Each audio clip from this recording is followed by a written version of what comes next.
Hello guys, আজকে আপনাদের দেখাবো আপনারা যে কোনো ভাষা ট্রান্সলেট করবেন কিভাবে। যদি বাংলায় লেখে তাহলে ইংলিশ হবে, আর ইংলিশে লিখলে বাংলায় হবে। সব ধরনের ভাষা ট্রান্সলেট করতে পারবেন। এখন আপনাদের দেখাবো, ভিডিওটা মনোযোগ সহকারে দেখবেন। আমি প্রথমে যে কোনো একটা মেসেঞ্জারে গেলাম।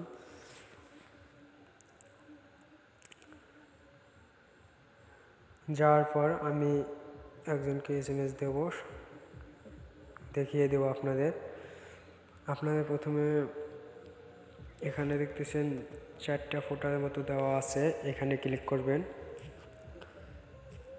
ক্লিক করার পর নিচে দেখবেন যে অনুবাদ বা ট্রান্সলেট লেখা থাকবে। এই জায়গায় অনুবাদ বা ট্রান্সলেট লেখা থাকবে, এখানে ক্লিক করবেন। ক্লিক করার পর আপনার এই জায়গা থেকে যেটা ভাষা লিখতে চান সেটা এই জায়গায় সিলেক্ট করবেন। যদি বাংলা লিখতে চাই বাংলা, তারপরে বাংলা থেকে যে ভাষাটা হবে ওইটা এই জায়গায় সিলেক্ট করতে হবে। মনে করেন বাংলা থেকে ইংলিশ হবে, তাহলে আমি ইংলিশ সিলেক্ট করতেছি। আমি ভাত খাই দিলে দেখেন বাংলায় আমি লিখছি, এই জায়গায় ইংলিশ হয়ে আছে। এখন এটা পাঠিয়েও দিতে পারবো, সমস্যা নাই, পাঠিয়েও দিতে পারবো।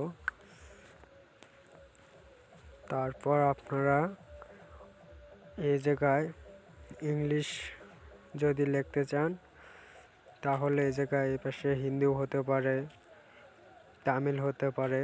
এই জায়গায় সব ধরনের ভাষা আসে, আপনারা যেটা ইচ্ছে সেটাই ভাষা লিখতে পারবেন, সমস্যা নেই। যদি আপনি বাংলায় লেখেন তামিল হবে, ইংলিশ, বাংলা, এখানে সব দেশেরই ভাষা আছে, সমস্যা নেই। এটা আপনাদের অ্যাপস লাগবে না, আপনারা ফোনের সরাসরি কিবোর্ড থেকেই পাবেন। ধন্যবাদ। ভিডিওটা ভালো লাগলে অবশ্যই লাইক দিবেন আর চ্যানেলটা সাবস্ক্রাইব করে রাখবেন নতুন ভিডিও পেতে।